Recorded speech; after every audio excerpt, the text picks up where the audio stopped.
All right, Washington Commanders at the Denver Broncos. Broncos favored by 3.5 here.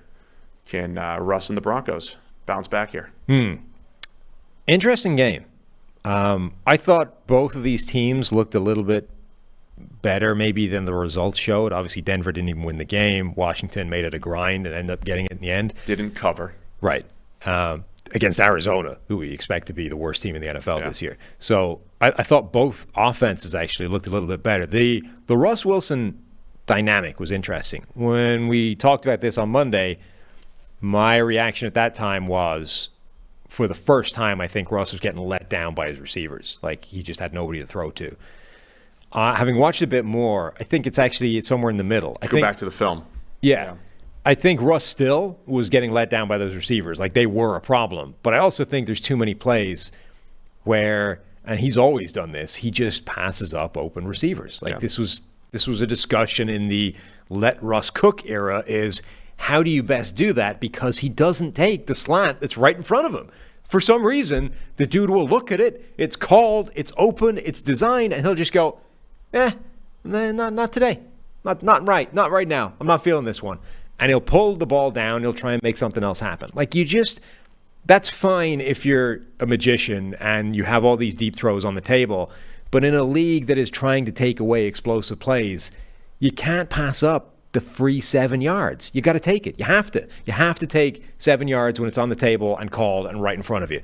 And he still won't do that sometimes. So I feel like we're in this world where Russ is going to kind of trap himself at a ceiling of being a decent quarterback. He can't get back to where he was because the game has changed. There was a lot of that game from a Russell Wilson and Broncos offense perspective that looked like last year. Yeah. Last year they would either start hot and then just fizzle, or they'd start horribly, score a touchdown late, win like 12-10 or whatever it was. But it all ended up with you're scoring 15, 16 points, and the totality of the game, it was just spurts, and that's it.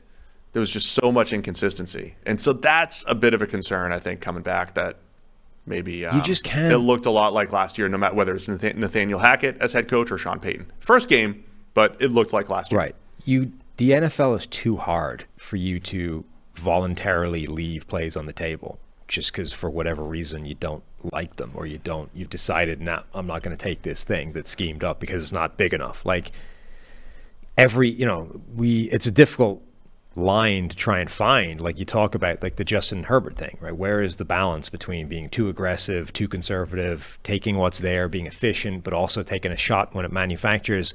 Like, I think Russell Wilson is just too far on the side of, I have to find a big play. I have to find an explosive play. Like, sometimes the play dialed up is just a 6-yard gain.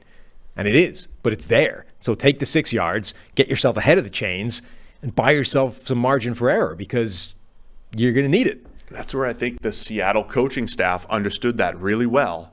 And that's why they had, if you're only going to call 35 pass plays in a game, you have run the ball more, you have a higher percentage of play action, and you're letting Russ be the big play hunter that he wants to be.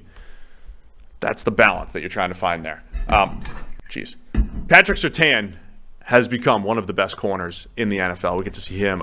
His matchups every week, whether it's Devontae Adams, now you get to see him against Terry McLaurin a little bit. Yeah. So I'll be keeping an eye on that. Clearly the Raiders were saying, we don't want to throw Surtain's way.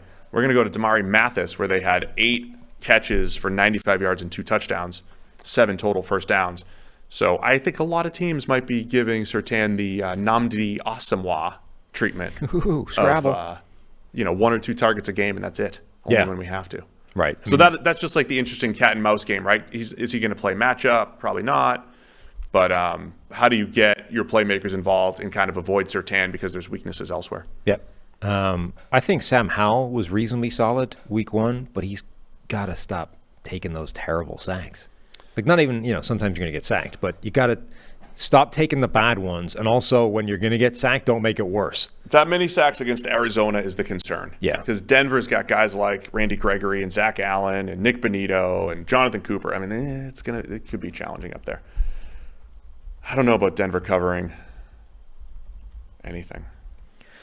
You don't know about Denver covering anything. No, I think that's a reasonable concern.